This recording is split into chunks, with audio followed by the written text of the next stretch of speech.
Now we're going to add color to our winter bear to make him more beautiful. First, you're going to be using some blue chalk pastel to create some form, or to make him look 3D and to make him look cold, of course. You're going to be coloring a skinny little stripe down the left side of your bear's body. You're going to start around the ear, right where it starts to make the ear round, okay, right at the top of the ear. You're not going to color right there, but start at the top of the ear, or right where it starts to round a little bit and make that curve. And you're just going to color a tiny little stripe just like that. And then let's continue that stripe down the left side of his face, or this side. We're not doing chalk on the right side. The left side, or the opposite side of the Santa hat.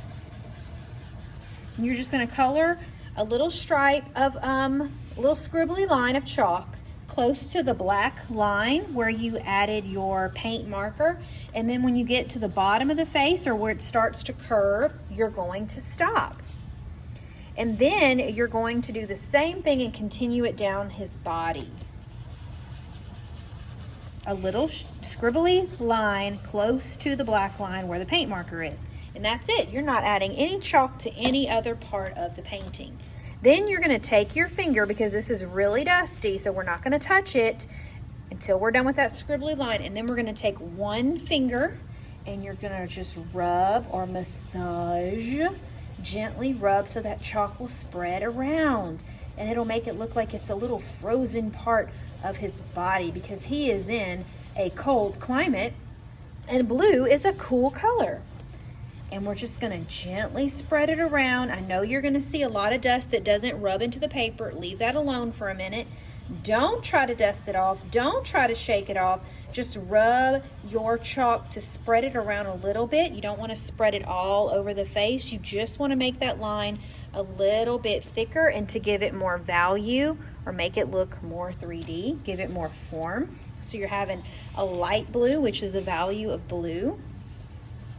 And then I'm doing the same thing down here. I didn't blow it, I didn't dust it off. I'm just rubbing gently to make that chalk spread a little more, okay? Once I've done that, then I'm gonna blow it gently to get all the dust off, and then you leave it alone. You leave it just like that. Don't touch it anymore.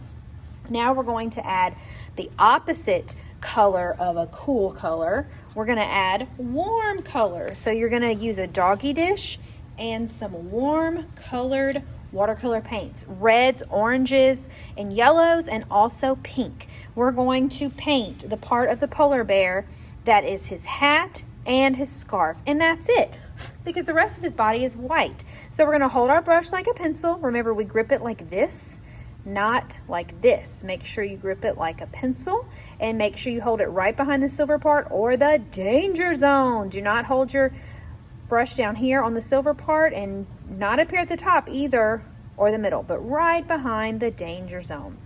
And you're going to pick your first color, and we're going to start at the top of the painting, okay?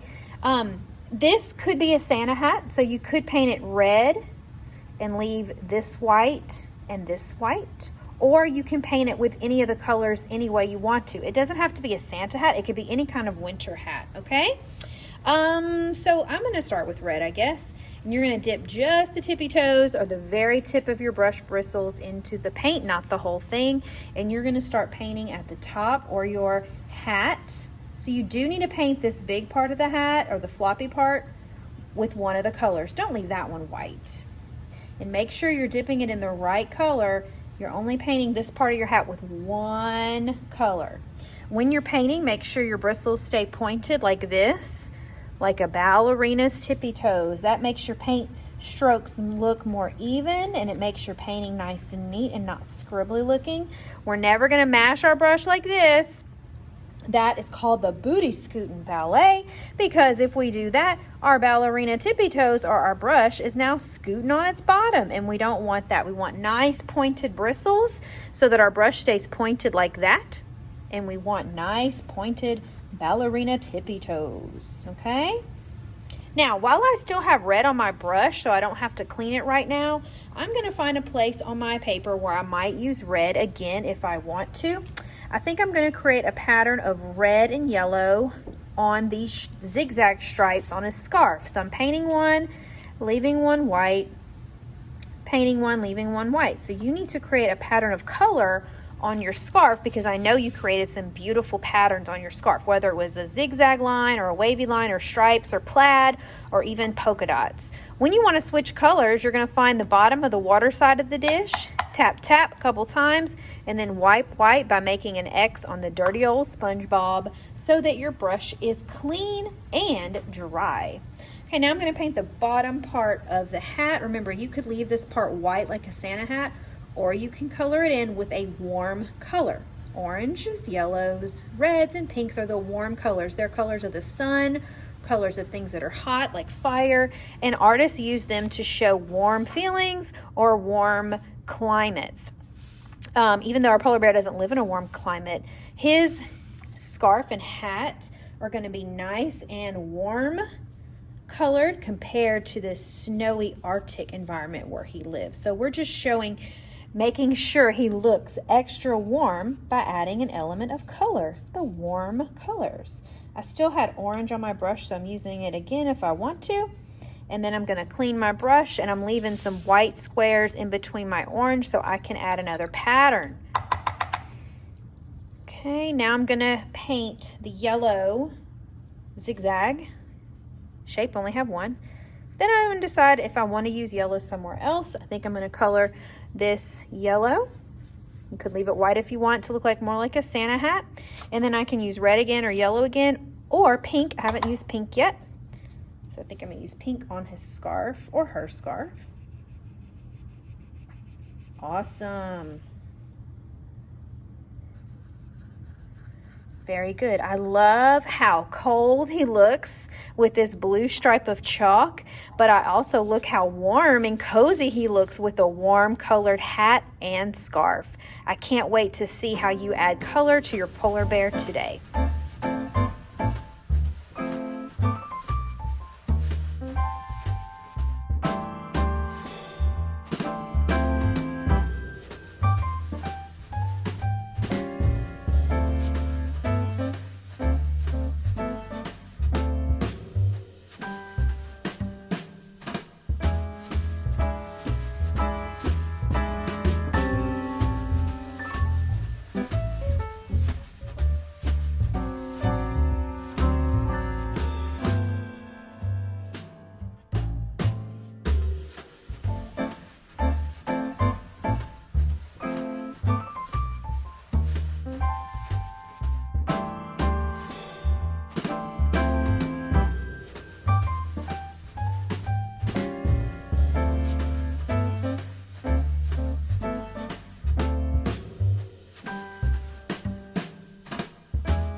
For our final step, we'll be adding little snowflake shapes to the negative space or the empty space around your polar bear. We're using the cool color watercolors today, so we're going to be using blues, greens, and violets. And remember how we hold our brush correctly, like a pencil right behind the silver part or the danger zone, okay? We're going to be making some X-shaped snowflakes. So we're going to be using lines, straight lines, to create these snowflakes. Let me show you how it's done. First, you'll dip your brush in one of the cool colors, and you'll find an empty space around your bear, not on your bear's body or on any of his clothing, but an empty space like right here. And we're gonna make an X by drawing two or painting two diagonal lines, and then either a line down the middle or a line across the, across like a horizontal line across the X, any way you want, or you can add both. I like to add some little dots on the sides to make it look more snowflakey. And I'm gonna use the green again before I clean my brush. This time I make my snowflake a little shorter. Remember, an X and then one more or two more lines down the center this way, or a horizontal line this way, or you can do both. Once you do a few snowflakes, you're going to be using another color on top. Let me do a tiny little one right there. And you're going to mix two cool colors together to make them blend or mix together. So I clean my brush by finding the water dish, cleaning it off, and then wiping it off on dirty old SpongeBob, and then I'm dipping it into another cool color.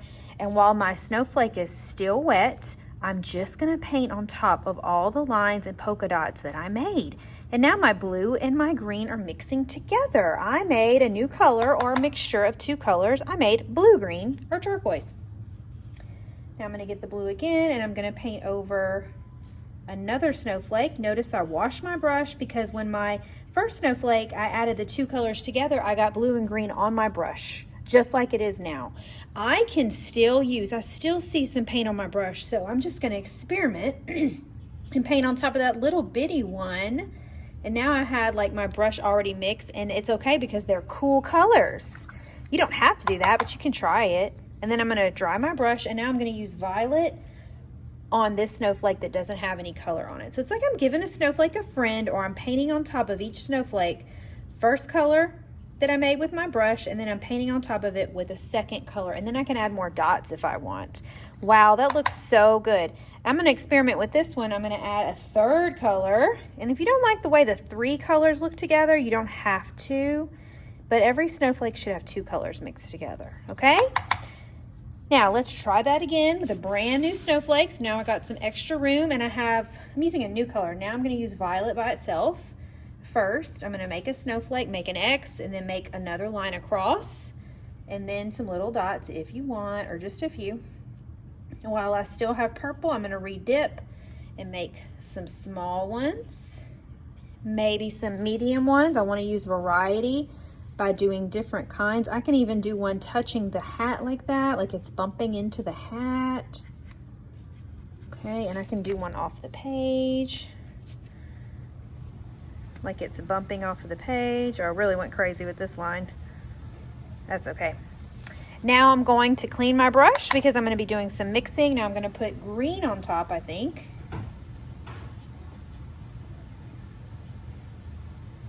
And then green on top of another one without cleaning my brush because the violet one didn't have green already. I'm just experimenting, and that's what it looks like. Or I can clean my brush before doing that. This time I'm going to use blue on top of my two snowflakes that are violet that don't have a color. Remember, each snowflake, wow, I love how that looks. Each snowflake should have a mixture of two colors, or you can try three, because they're all cool colors. Blues, greens, and violets are cool colors, and they look so good together. I'm going to finish this up very fast because I can fit some itty-bitty snowflakes in some negative areas, but you're going to go really slow when it's your turn. I can't wait to see your snowflake edition.